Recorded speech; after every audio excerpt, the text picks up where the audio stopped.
If you're a DJ, let me ask you, what do you do when you get a booking? So let's say the booking comes in and you get it. What's your next step? Are you just kind of waiting for the gig to come? Maybe you'll get the artwork and you'll do an announcement on socials. Maybe you'll share a post. Maybe you'll get your music ready. And then you're just kind of counting down for the event to happen.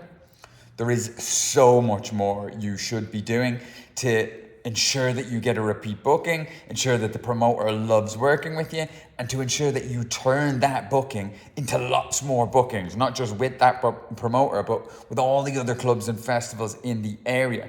I want to ensure that you do the very best job possible as an artist to pull your weight and make sure you're on top of your game before the gig even happens. In this training, we run through exactly what to do. This is the training from my Momentum program back in 2020. It was during lockdown.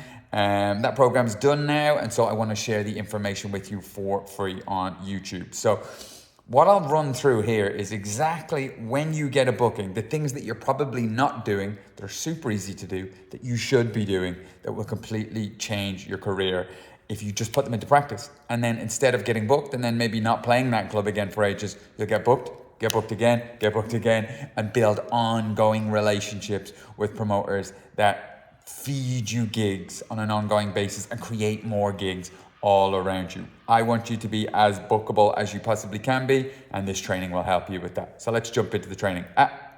Don't forget to like and subscribe. First, let's go into the training. Promo checklist. So most people will think, yeah, okay, I got to do some promo. But what we're going to be putting in place that I don't see other artists doing is a specific campaign for each gig. It doesn't have to be huge, but having a countdown campaign. So why do I keep erasing that? There we go. Countdown campaign. And that will be like when we do our storyteller template and fill that out each month, we have an idea of what's going out every single day. Even if we don't create the posts there and then, we know in our head what's going out. We're going to do the same thing for gigs so that at the minute when you're doing gigs, yeah, you'll know you need to do the announcement one and then you'll stick out whatever when you remember.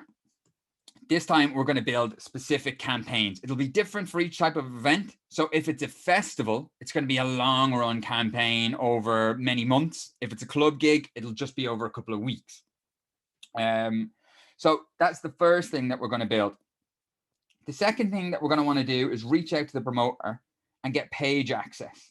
I don't see enough artists doing this. Get page access or get event host access. So if we're running a little campaign of posts to promote the fact that we're playing this venue, and again, they're not going to be boring push promo posts like we discussed before. They're going to be done in the storyteller manner. So they're going to be engaging posts that get the most traction possible. What we want to do is we want to reach out to the promoter and say, let's use Joss's example. He wanted to get booked with Mystic Fest. So let's say we get booked with Mystic Fest. We have our campaign in order. We know what content we're going to roll out on the countdown. We reach out to Mystic and we say, hey, can we get editor access or advertiser access on the page? They'll let you do that. So now you can put little budget on all of your countdown posts so that it's being seen by Mystic fans, okay? It's such a missed opportunity to find new fans. These are fans of this event. You're playing that event. If they see that you're playing that event, they don't know who you are, you'll naturally start converting them. They'll be interested in you. So getting page access to Mystic, and then there'll be a Mystic event host, or there'll be a Mystic event on Facebook. You want to be made a host. And you can target all of the people that are attending that event. These are the low-hanging fruit. These people are going to be easier to convert as fans. Okay? And then if they won't give you page access, I don't see any promoter not giving you page access, because really what you're doing is you're mailing the promoter going, hey, I know you've booked me for this event. I'd like to help you promote this event. I'm going to run content on my page and I'm going to pay to sponsor it. Can you give me advertiser access and I'll make sure your fans see it? every promoter is going to love you for that, because 99% of DJs aren't making that effort. You can also do pixel building, which I don't know any artists that doing that. Let's say if you do a live stream a month before the event and you drop that on the event page and you say, hey, looking forward to my set next week at Mystic Festival, or next month at Mystic Festival. I'm live now celebrating, or whatever way you want to word it. All the people on that event are much more likely to see that live stream in their feed, but now they're also on your pixel. Even if they've never seen you before, they've watched even 1 second of that live stream, they're on your Facebook pixel. And because we've set it up that anybody that's engaged with your post in the last 30 days sees all your future posts, all of those people are going to see your content from now on. So in the countdown to the festival, more and more of the fans of this festival are seeing your stuff. And again, we're not spending huge money on these posts, 1, 2, 3 euros a day. And the promoters are going to see all of this. That's the important bit. The promoters will see you doing all this, and you become an asset rather than just a booking. The second thing is rapport. The rapport checklist. Who here, when they get a gig, drops the promoter a mail just to say thanks and to confirm the specifics? So if you got a gig, even just if it was on a DM or a WhatsApp, would send an email confirming the gig, saying, hey, thanks for the gig. Really appreciate you having me down. I'm looking forward to it. Just to confirm, I have a space reserved 11 p.m. on June the 2nd. And thanks again. Yeah, of course. Henry says, yeah, of course. You'd be surprised. Good. What that's going to serve is, first off, it's that professionalism. And also, if anything happens after the gig, or some promoters can be a little bit dodgy, as we all know, it's in writing. It's been sent. Okay, perfect. The third one that we can do, now this will take a bit of work and it depends on how big the gig is, but we can build a local hit list. So using the strategies that we learned last week and the week before, what we can do is, let's use Mystic Festival for the example again. It's a big festival in Amsterdam. We can create a local hit list of similar events in Amsterdam that you want to play.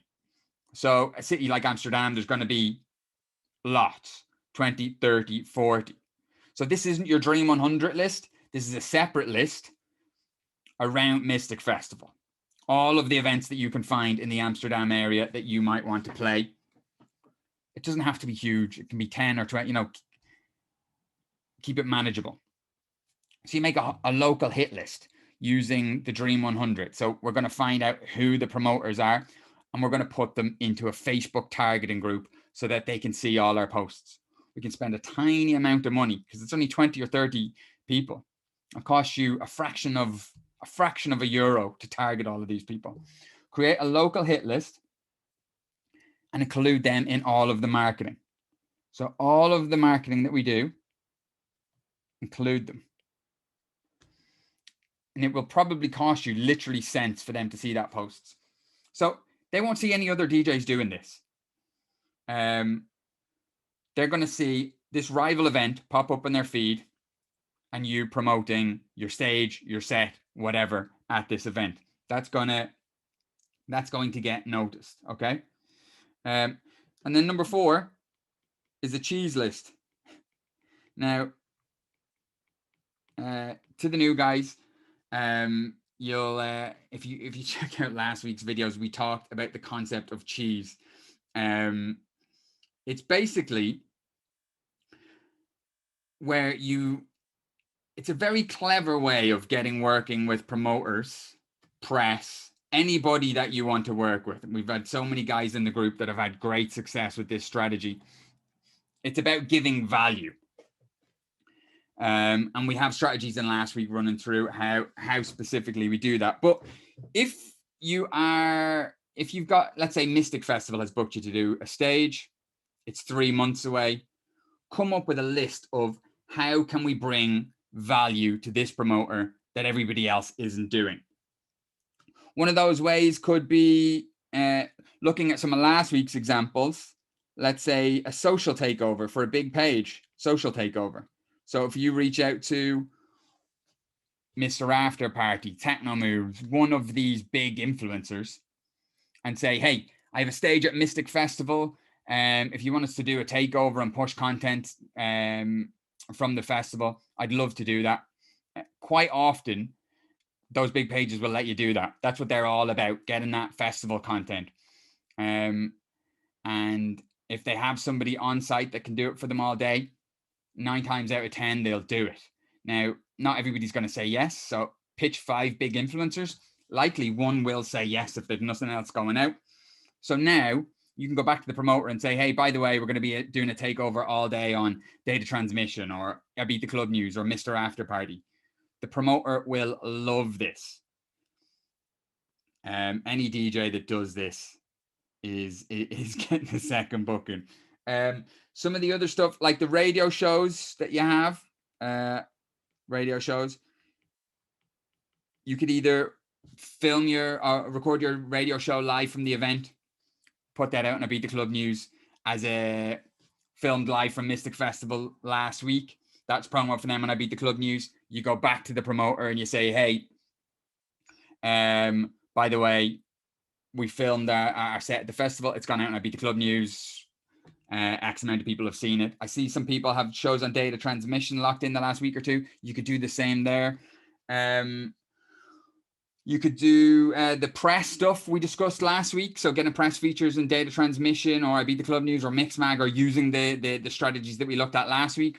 If you do that for the festival, that's going to work. And so really you're looking at any way that you can bring extra value to this booking. Because most other DJs are showing up with a USB, maybe putting out 1 or 2 posts and hoping to get paid. You don't have to do all of this. But if you're doing any of this at all, you're 10 times ahead of the competition coming in, and you're making it really easy for a promoter to book you again, because you're going to be following up. You're going to be looking for that second booking, and if he knows you've helped promote it, you've done any of this, you're going to make it so much easier. Okay, so that is the before event, and we'll go deep on that in the modules this week. Any questions on that, or can everybody let me know in the chat what is the most useful out of the before stage?